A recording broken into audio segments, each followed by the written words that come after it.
We've got ones that can see. Welcome, everybody, to today's show.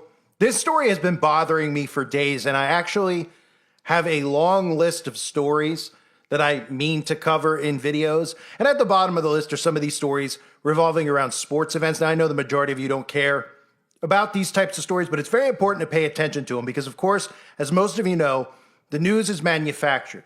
The objective of manufacturing the news is to manufacture your behavior. Most of the stories we see on the news are actually scripted out. A lot of the false flag events or the psyops that we see pushed in the mainstream are obviously created, and they blast those things out into the universe so that they can have people sucked into their psyops. And then they tell you that this is what we all need to do. This is how we all need to act. This is how we all should behave. And this story is a perfect example of this. Now, this would sound like something that is no big deal to any normal human being. If you've ever been to a concert, if you've ever been to a sporting event, if you've ever been to a wrestling event, people heckle all the time. Comedy shows, it's a normal part of life. But as we know, with everything that they've done over the last couple of years, they've obviously changed what comedy looks like, making people afraid to crack certain jokes because that's what behavioral control is. And now we're starting to see more and more of these stories about fans who are yelling inappropriate comments at athletes. And if you watch the way that the people respond to the story, you could see how this manufacturing of behavior is actually working. That people are on board with a heckler yelling something and losing his season tickets for life. In fact, the guy yelled something to the baseball player and lost the ability to ever enter a Major League Baseball stadium again. And when you hear what he yelled, you're probably just going to, well, roll your eyes like I did. And then I'll show you what the sheeple did and how the sheeple responded to it. But this is all about behavioral control. So for anybody out there, we all grew up with the expression, sticks and stones will break my bones, but words will never hurt me. Well, that's not something you hear anymore. Because, of course, when they build a weak society and they want, obviously, people to be on board with communism, they want Big Brother to be the one that takes care of you. They don't want you to stand up for yourself. They want you to fold like a deck of cards. They want you to fall like a domino falls, one after the other. And they want words to hurt you. Why do they want words to hurt you? Because they want you to demand that the government come in and censor free speech, make people afraid to say certain things, behavioral control, and eventually a social credit score based off of behavior. This is what they want. And they're getting people out there to want it as well because they're falling in line because of stories like this. So sticks and stones may break my bones, but words will never hurt me. But in the year 2025, sticks and stones may break your bones, but words will make people apparently go in a corner and cry like a baby for hours. This baseball player got yelled at from a fan. And think of yourself at a concert. I'm sure you've been at a concert at some point in your life. I've been to sporting events, and you've maybe been at a concert and you've seen somebody, an opening act perhaps, that you didn't go to see. And you probably yelled something at them, you suck, or something along those lines, right? Everybody around you laughs, no big deal. Well, obviously we live in a very sensitive world now. Well, this guy yelled something about the baseball player's mom. And it just so happens that the baseball player's mom passed away 10 years ago. But what happened on the baseball field next? Well, the player began weeping like a child and crying and got down on his knees and cried in front of his teammates. And everybody thought, was he crying because he got hurt? Did he tear his Achilles tendon? No, he cried because a fan said something about his mom. And now, of course, the outcry is to make sure that that fan is never allowed to attend a baseball game again. The outcry isn't that, hey, is this guy okay? Is something wrong with him? That hearing a fan yell something to him actually made him weep like a baby? And I'll tell you what he said afterwards because it was just released. But here's the story out of Chicago. This is obviously manufactured news. This is behavioral control. And you'll see the sheeple who are at the baseball game who all agree the fan should never be allowed back because he yelled something mean and hurt somebody's feelings.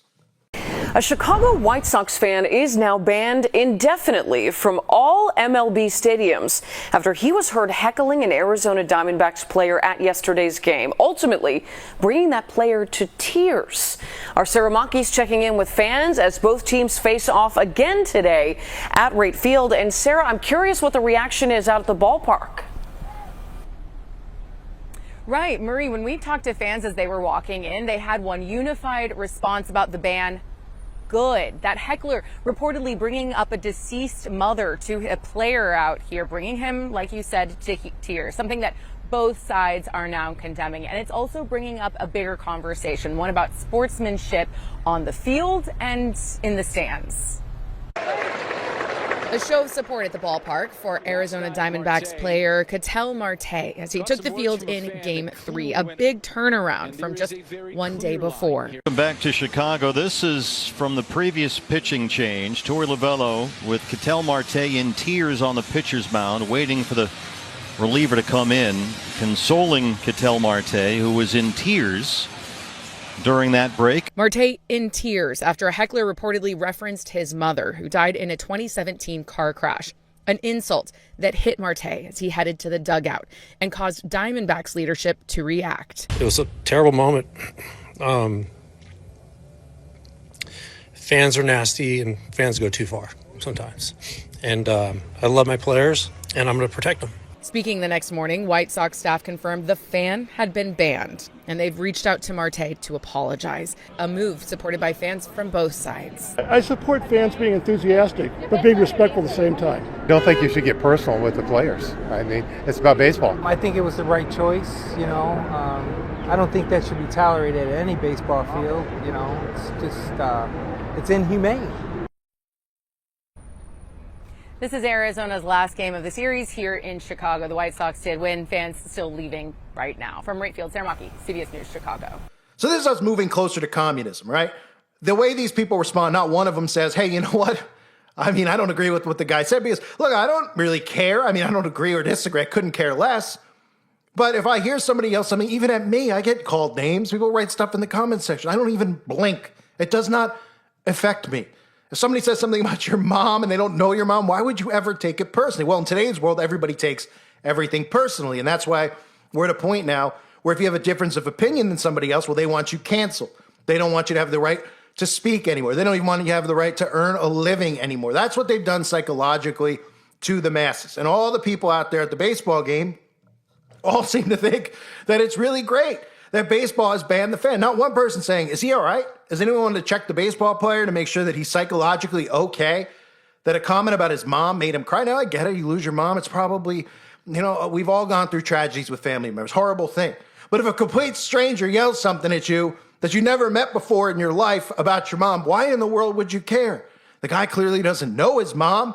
The guy clearly never met his mom. The guy clearly never met him. Because, of course, this is how the news is manufactured. And this story was a headline story nationally.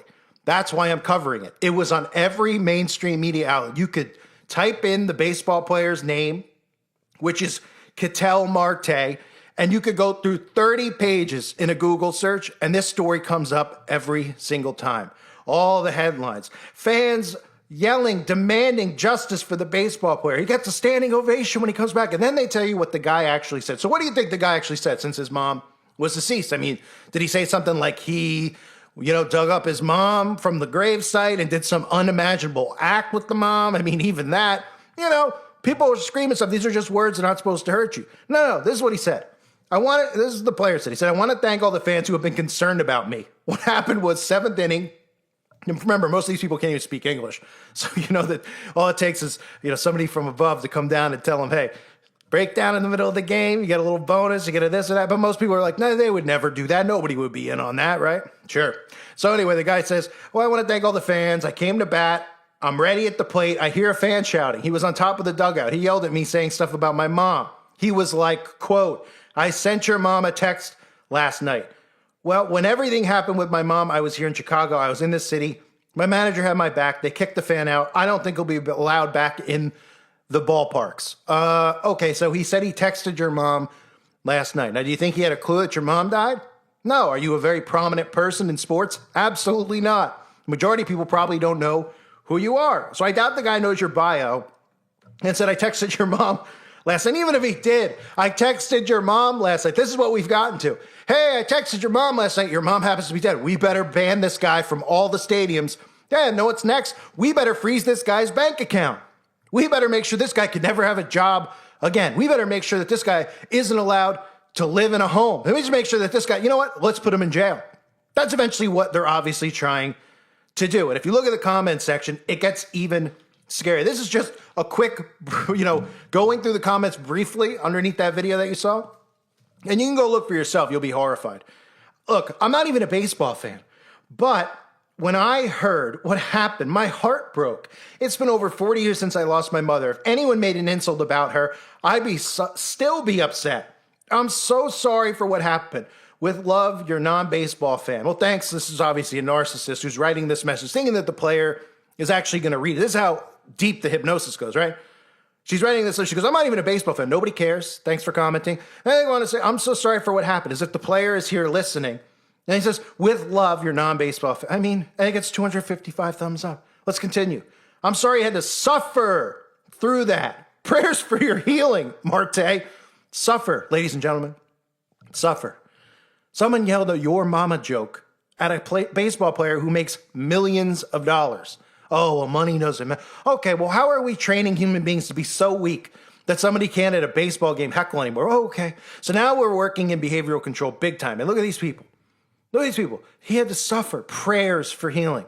Did he just have surgery? Did he break his leg? Did he tear his ACL? Which even still, I mean, no, prayers for him because somebody yelled, oh, your mama joke. Here's somebody else. Arizona resident here. I applaud the White Sox for banning that disgusting person. Thank you for doing the right thing. What a loser, someone says. No, I think you should look in the mirror. Heckling is one thing, but who goes after someone's deceased mother? So what is the term then for heckling? What can you say? I don't like you. Isn't that hate speech? Oh, I don't like me. So what are you going to say? What are you going to say? I don't like your team's uniforms. Is that maybe allowed, or is that also hateful? Because, we have people who are, blue lives matter, red lives. You can't criticize the color. It might offend some people. What can you say? You could just go, yay, boo. But isn't that offensive too? What if they're booing you? Doesn't that hurt your feelings too? Right? Why don't we just put a zipper over our mouths or, duct tape, and we'll just leave it at that, because that's clearly what they obviously want. And these suckers continue to allow themselves to be babied by the government. And this is what you get as a result, right? Trash talk and heckling is one thing, but to bring someone's dead mother into it is a scumbag move. I mean, it's a your mama joke. Aren't there shows on like MTV where they just go out and say, your mama's so fat? Remember those ridiculous shows that somehow people found humorous? I mean, I guess in today's world, they're probably pretty humorous. It's a your mama joke. You think the guy actually knew? He really did know. Who cares? Who cares? Anyway, let's continue. This happens to NBA players all the time. Good job, MLB, for stepping up and doing the right thing. This has to stop. Heckling a player about his game is one thing. Talking about his family is not cool and should never be taught. Right. Until they convince you that heckling him about his game, because that'll be the story next. 2026, a player yells, you're fat, to the player. Who's he going to break down and cry? You're not good at baseball anymore. He breaks down and cries. These people will eat it right up. That's all it takes. The player crying is what made all of these absolute sleeping zombies emotionally addicted to the story and attached to the story. If he didn't cry, people would go, I don't care. If it wasn't on NBC, CBS, ABC, ESPN, every media outlet, they wouldn't care. This is what people need to understand. They make it a mainstream story because there's an agenda attached to it. This is behavioral control. Let's continue. Marte is not only an amazing baseball player, but an overall amazing person in general. Do you know him? I guess this is his girlfriend, his boyfriend, his kid. Amazing. I love this. This is just how you know people are under psychosis. How do you know he's an amazing person? Because he swings a wooden bat and hits a ball 300 feet. Yeah, amazing. He's amazing. I'm not idol worshiping and drooling. What do you know? You know what he's doing behind closed doors? You know what he's doing at night when you're asleep? No, you don't. Not saying he's doing one thing or the other, but really, let's relax, pal. I mean, these people they need help. Mama Marte would be so proud of not only the player he's developed into, but the man he's become. Arizona stands with Cattell. I mean, these people they really need to be committed. This is the psychosis we're living in. Doesn't these people talk like they know the person and then speak on behalf of the mother and then speak for the state of Arizona because that's the way the baseball player plays? It's unbelievable. Here goes. I hope that heckler learned a lesson on kindness and compassion. I, as a White Sox fan, here's somebody else, will say that was very low what this heckler did. Well, thanks for chiming in. And they said, name the disrespectful fan. He deserves to have people know who he is. We'll see how bold and brave he is then. Well, he said it out in public. So it doesn't mean you can dox him and show up at his home. But this shows you, right? Look how psychotic these people are. The guy yelled something because he's cheering for one team. He's probably had a couple beers. And he goes, your mama, I texted her last night. Woo! The baseball player cries like a baby. You're not telling me that this isn't a manufactured story? Yeah? You think he really cried like a baby over this? And if he did, then he should be committed. And look at this guy. That's disrespectful. Give us his name.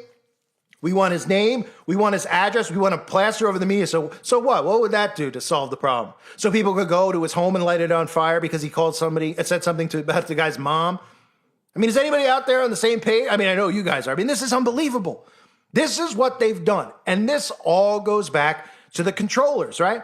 This goes back to BlackRock, right? BlackRock, who controls everything. Larry Fink controls all the media, right? His company, BlackRock. They own your credit cards, Visa, PayPal, Walmart, Microsoft, Amazon. Hand is in everything. Mainly, the most important to know about is obviously the media. That's how these stories get promoted and pushed, right? And then you got Palantir, right? Who is working hand in hand with Trump on surveillance, on monitoring people's behavior, deciding who's a good person and who's a bad person. I heard these people talk. This is what the people behind the curtain are talking about. And when they talk about behaviors, this goes in one ear out the other. It's people who are like, oh yeah, they're talking about these meetings about controlling people's behavior. They're talking about your behavior. You, whether you're gay or straight or black or white, do you want these people telling you how you should behave? Now, it's one thing to say somebody shouldn't be a criminal. Somebody shouldn't be robbing a bank. Somebody shouldn't be murdering. Okay, that's fine. Having your own individual opinion is what they're talking about. Behavioral control. They don't want you to yell if you don't like something. They don't want you to cheer if you do like something because somebody's feelings might get hurt. And that's how you obviously end up in a technocratic, communist, tyrannical, insane society. Listen to these psychopaths. Well, behaviors are going to have to change, and this is one thing we're asking companies. You have to force behaviors, and at BlackRock we are forcing behaviors. 54% of the incoming class are women. We added 4 more points in terms of diverse employment this year, and what we're doing internally is if you don't achieve these levels of impact, your compensation could be impacted. Okay, we're doing the same thing. And so it's just you have to force behaviors, and if you don't force behaviors, whether it's gender or race or just any way you want to say the composition of your team, you're going to be impacted, and that's not recruiting, it is development, as Ken said. And ultimately, it's still going to take time, but I am just as much shocked as Ken is that we have not seen more opportunities, and we're going to have to force change. We do is we use what legal scholars call predicate-based research. So we would look at you, and then we would go out and say, oh, there's lots of different things in your life that may be indicative of someone involved in bad behavior. Then we were asked if we were willing to supply our product philanthropically, basically for free. And I was very in favor of this because our primary mission is, in fact, to set a global standard for the world for behavior. And that's what it's all about. This is what we've gotten to in this world, that we're reading the comment section because that's where you study the mind. This is what the government does, what I'm showing you right here. They just do it through algorithms. They watch and monitor how you react and behave to the stories that they put out there. They manufacture the news, and the objective is to manipulate you and your behavior, to make you all say and think, everybody like lined up like a sheeple, saying what? Saying that guy needs to be punished. Not one person saying, hey, I don't agree with the guy yelling, but back in the day, if somebody yelled something at you, well, you handle your own business. You could yell something back. Maybe you could handle it in the parking lot. In today's world, breathing on someone's assault. So obviously, they never want you to think like that. Most of these people are like, oh my gosh, they're thinking about a fight, like a schoolyard fight. Well, that's how a lot of problems used to be resolved. Didn't have to end in some homicide or something like that. But of course, you can't think about that. You can't think about defending yourself with words because then you'd be sticking up for yourself. And then how could Palantir or how could BlackRock be Big Brother? You see, that's what Big Brother means. They want you to turn to them so that they could come in and discipline people who have bad behavior. But it's not about protecting you from getting your feelings hurt. It's ultimately about censoring all speech so that everything is considered hate speech. There's no fine line anymore. It started off with LGBT and it's moved all the way down to someone cracking a your mama joke at a baseball game. And we're all just agreeing. Everyone's lining up going, I agree. Guys should be suspended. Should never be allowed in a baseball park again. This isn't like a 5-game ban. This isn't like the rest of the season, which was all of that's insane anyway. This isn't like, hey, we're throwing you out for the rest of the game. Even that's ridiculous, right? It's one thing to throw something on the field. It's another thing to yell. This is freedom of expression. They want to control your opinion. They want to control your behavior. These are the people in power behind the curtain, the people that don't get discussed, who have pulled and continue to pull the puppet strings of all the politicians, including Donald Trump. Palantir's working hand in hand with Donald Trump. Larry Fink is a close personal friend of Donald Trump. Where are the people coming out and saying this is embarrassing, that the guy's crying? Should he have some type of mental health evaluation because he's crying in the middle of a baseball game when he's getting paid millions of dollars because someone said something about his mom who died 10 years ago? 10 years ago. Was it the anniversary of even that is pathetic. Even if like your boyfriend or girlfriend or husband or wife, when you get in a fight with somebody that you're close to and they want to get you, everybody is close to somebody, some way to cross a line to get under someone's skin, right? Even then the person will be like, well, that's low. Would they break down and cry? Would you break down and cry if your girlfriend or your boyfriend cracked a joke about your deceased mom or dad? Or would you be like, F you, or whatever you would say, screw you? No, you break down and cry, get down on the knees if you got shot or you got your leg amputated. And then all the people, I can't believe that he's crying during a game. They can't be manufacturing a story like this so that I yell and scream and want the guy to be banned from the stands. And then what's next, right? What's next? People like us yell and scream and protest and demand something changed, want something to be done. Oh, let's get them in jail, right? This is what's bringing in full-on censorship of speech. But most importantly, because free speech, the phrase gets thrown around so much, pay attention to the phrase behavioral control, because they are trying to form our opinions. They are trying to do it for us. They're trying to mold us. And when you look at the comment section, that's exactly what's working right now. By plastering this story everywhere. All these people, naturally, they're nice people, I'm sure. I'm not saying that the people who are saying, oh, that's mean, aren't nice, great people. But they're clueless people because they believe all this stuff. And they don't realize that they're the ones being manufactured, right? The product being manufactured is you. Your living room is the factory. The product being manufactured is you. Your home is a laboratory, right? The TV, the news. All of this stuff is being put in our faces so that we change how we behave. Perfect example right there. That's why I wanted to cover it. I saw it. I couldn't even believe it. I'm like, I don't even know if the people listening to my channel even want to hear it. And I'm like, what? I need to rant about it because it's pathetic.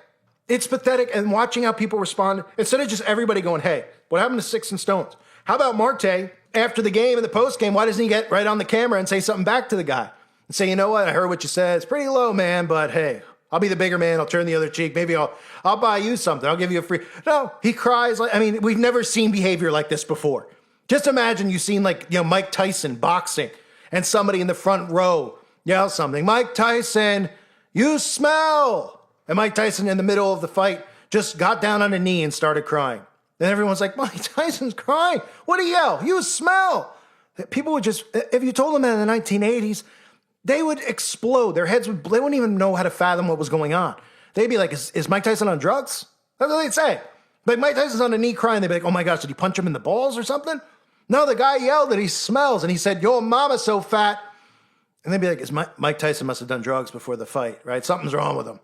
Right? Today, in 2025, oh, we need to do something about him. We don't know that we're being manufactured to end all free speech and, of course, to end all free opinions. Just remember, what they're really molding here is just what Elon Musk always talks about. Collective consciousness, where you all think alike, you all act alike, you all look alike. And they're the ones who are going to formulate all the opinions, the way we all dress, how we all act, because they tell you right to your face, it's about behavioral control. I thank everybody for being here. I hope you're all doing well. God bless you and your families as always.